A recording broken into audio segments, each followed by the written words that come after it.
Halo semuanya, bagaimana kabarnya hari ini? Jadi pada saat ini kita akan mereview satu film yang sangat baik. Bagi pencinta Boruto ataupun Naruto, bolehlah nonton film ini karena ceritanya mau hampir mirip, di mana dikisahkan seorang yang mempunyai monster di dalam tubuhnya. Bagaimana kisahnya? Silakan nonton video ini sampai habis ya.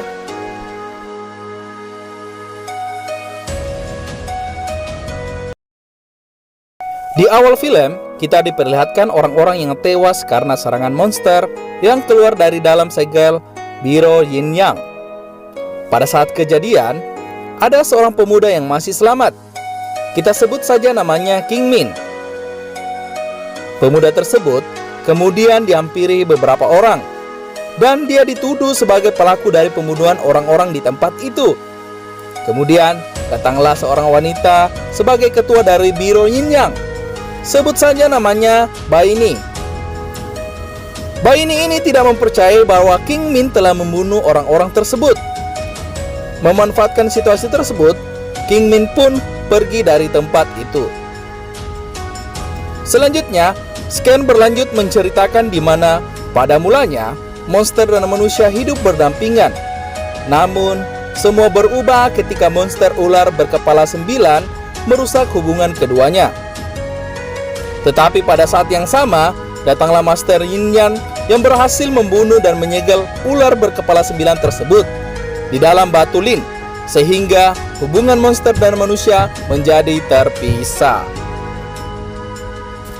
Scan pun berpindah di lain waktu, di mana memperlihatkan beberapa orang dari kerajaan keluar dari kota untuk mengantarkan upeti kerajaan.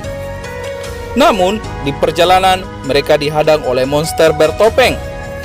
Pertempuran pun terjadi antara pengawal kerajaan. Sebut saja namanya Yuan Boya, atau kita lebih singkat Boya ya. Pengawal tersebut berhasil mengalahkan monster bertopeng tersebut. Dan ternyata di dalam monster itu adalah 3 ekor rubah kecil yang lucu. Pada saat itu juga datanglah lelaki misterius untuk melerai pertempuran mereka. Lelaki tersebut adalah King Min. Seperti yang diceritakan di awal film tadi, King Min merupakan teman dari monster Carpelai. Mereka memang merencanakan untuk mencuri upeti dan dibawa ke rumah mereka. Malam hari, di Biro Yin Yang, ada beberapa sekumpulan orang yang sedang menjaga batu lin dari gangguan monster. Siapa sangka, pada malam tersebut, beberapa monster telah memasuki area tersebut untuk mengambil batu lin. Pada saat itu, para monster berhasil mengalahkan penjaga dan membawa batu lin keluar dari menara Biro Yin Yang. Kemudian, Baini mengambil panah dan menembakkan jatuh monster yang mengambil batu lin hingga jatuh di dalam hutan. Kebetulan pada saat itu, ada 3 monster Carpelai sedang bermain dan tanpa sengaja salah satunya menelan batu lin tersebut. Hingga akhirnya monster Carpelai tidak terperdaya akibat menelan batu lin. Selanjutnya, 3 monster Carpelai kembali ke rumah dan Master King Min menemui mereka dan mengetahui salah satu dari mereka telah menelan batu lin. Akhirnya, King Min menyegel Carpelai di dalam sebuah gubuk. Setelah mengetahui hal tersebut, King Min kemudian berencana untuk ke dunia monster. Di sisi lain, di segel Yin Yang terjadi kekacauan karena hilangnya batu lin tersebut. Untuk diketahui, sejak kecil King Min dan teman-temannya diwajibkan untuk menjaga batu lin dari monster. Sejak kecil, King Min memang memiliki setengah darah monster dan setengah darah Yin Yang, sehingga dia memiliki kekuatan yang besar. Hanya saja, pada saat itu Cimu yang sebagai ketua kelompok dan Baini tidak menyebar luaskan masalah tersebut. Selanjutnya, scan berpindah ke pengawal kerajaan Boya yang kembali ke kota dan menceritakan kejadian yang dialaminya. Namun, dia dihukum untuk mengembalikan upeti yang telah dicuri, dan si Boya akhirnya memutuskan untuk mencari King Min yang telah membuat dia bersalah. Di saat pencarian, Boya ke kota untuk menemui seseorang. Dan pada saat itu, dia bertemu dengan seorang wanita yang bernama Sinle. Sinle bersedia membantu Yuan Boya apabila dia memberikan mantra monster yang dipegang oleh Boya. Boya dan Sinle akhirnya melakukan perjalanan dan mengembara untuk mencari King Min, serta berniat untuk memasuki dunia monster. Setelah melakukan perjalanan panjang, mereka akhirnya menemukan gerbang dunia monster. Namun, gerbang tersebut tidak memiliki jembatan untuk menyeberang. Dengan mantra yang dipegang Boya, Sinle berhasil membaca mantra dan jembatan pun muncul dengan cara ajaib. Keduanya pun memasuki dunia monster. Di kota monster, bentuk monsternya seperti manusia pada umumnya, tetapi bentuk wajahnya agak berbeda. Untuk mengakali agar keduanya tidak diketahui oleh monster di kota tersebut, mereka memakai ramuan agar para monster tidak mencium bau manusia dari mereka. Setelah berjalan-jalan di kota monster, mereka akhirnya menemukan Master King Min yang berjalan menuju menara merah kota itu. Boya kemudian menanyakan mengapa King Min mencuri upeti kerajaan, tetapi King Min tidak menggubrisnya. Setelah sampai di menara merah, King Min menemui monster gendut berkepala lumba, atau apalah itu ya. Kita saja sebut namanya monster lumba-lumba. Dan mereka membahas suatu perjanjian. Seperti diketahui, King Min adalah seorang yang dihargai di kota monster tersebut karena dia memiliki darah monster. Dari pertemuan keduanya, mereka sepakat untuk menukarkan benda pusaka dan dua orang manusia, yaitu Boya dan Sinle. Akhirnya, Boya ditangkap dan dimasukkan ke arena pertempuran. Di dalam arena tersebut, Boya melawan monster merah kecil. Tetapi ketika dipukul, monster kecil akan menjadi sangat besar dan menyulitkan Boya. Sebelum pertarungan, King Min telah memberikan bantuan berupa mantra kepada Boya. Di sisi lain, Master King Min dan monster lumba-lumba memasuki ruangan rahasia yang di dalamnya terdapat pedang Tusan.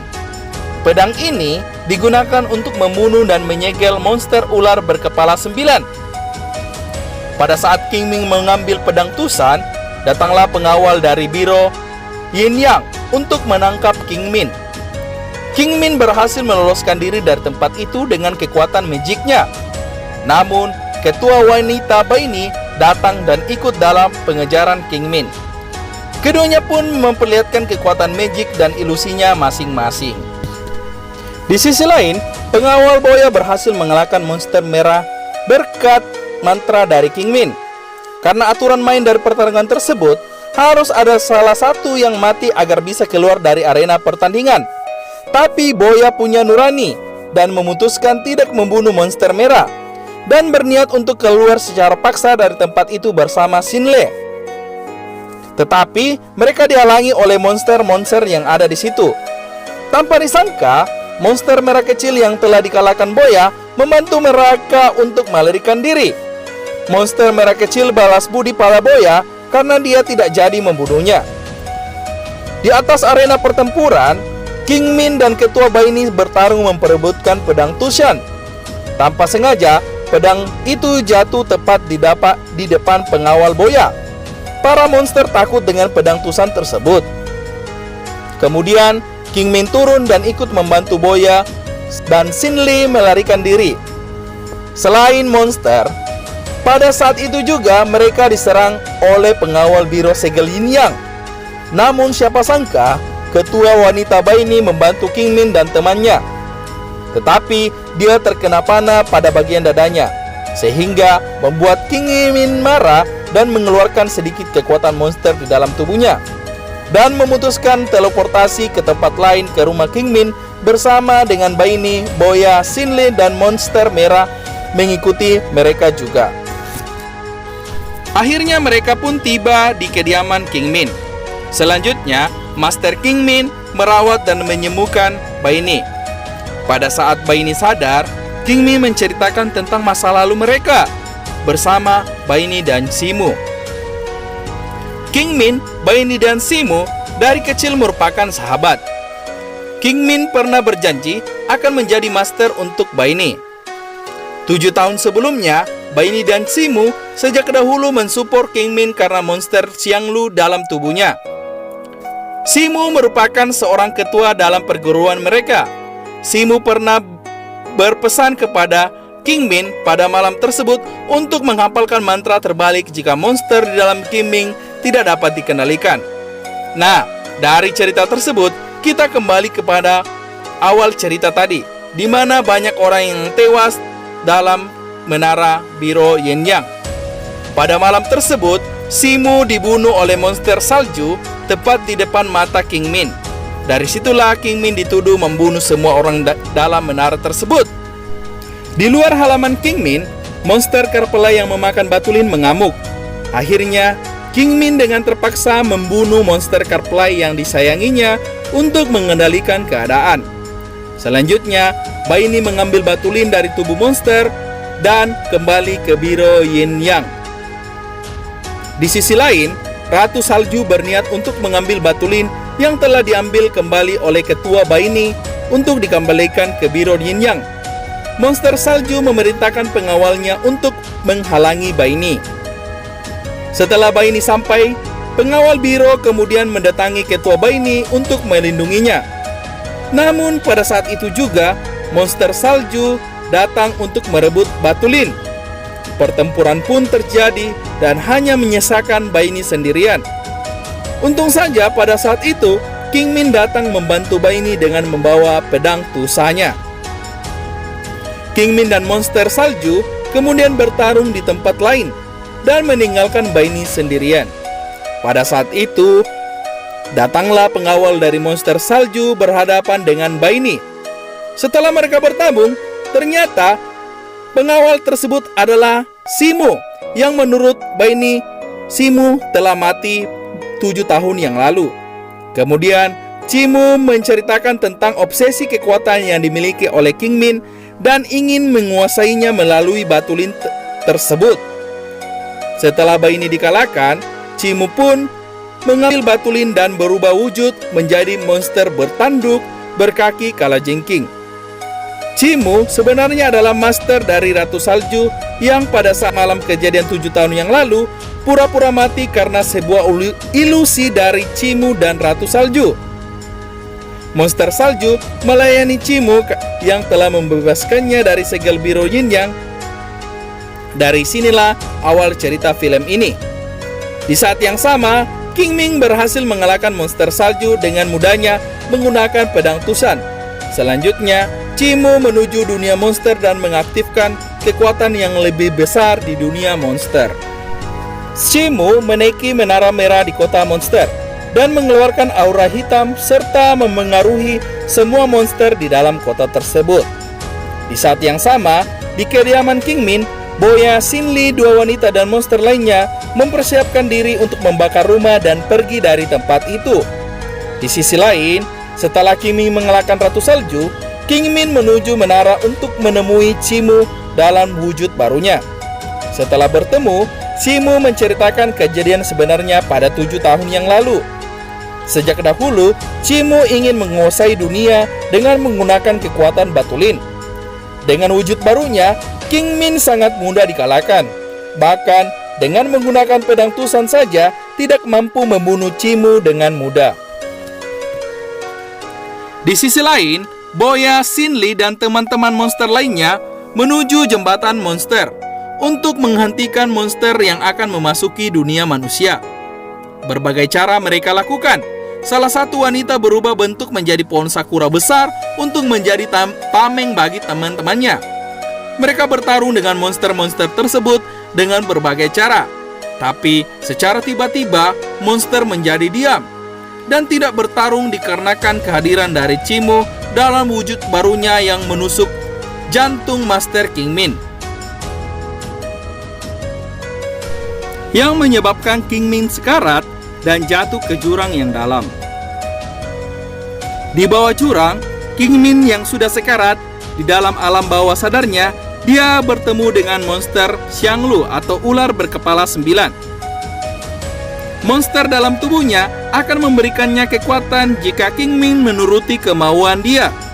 Tetapi King Min bersikeras untuk tetap pada tujuannya untuk tidak melepaskan monster jahat dalam tubuhnya. Dengan perdebatan antara mereka, King Min berhasil mengendalikan monster di dalam tubuhnya.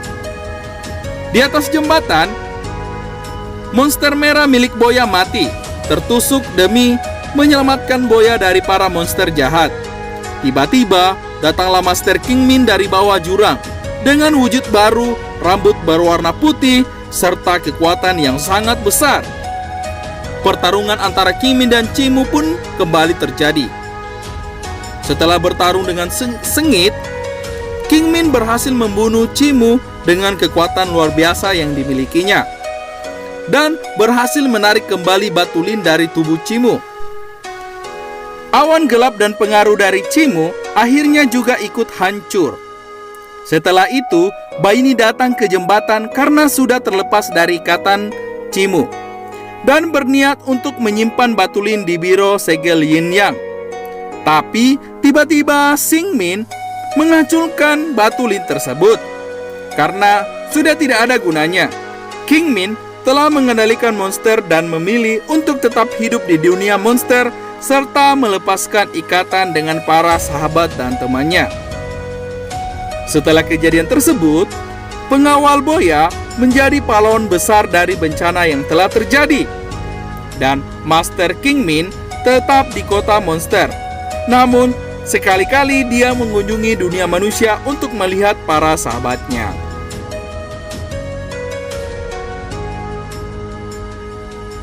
Itulah tadi cerita dari Yin Yang Master versi 2021. Jika suka dengan video ini, jangan lupa tekan like-nya ya. Untuk mereview film-film selanjutnya, tulis di kolom komentar film apa selanjutnya yang kami akan bahas. Untuk itu, kami ucapkan terima kasih.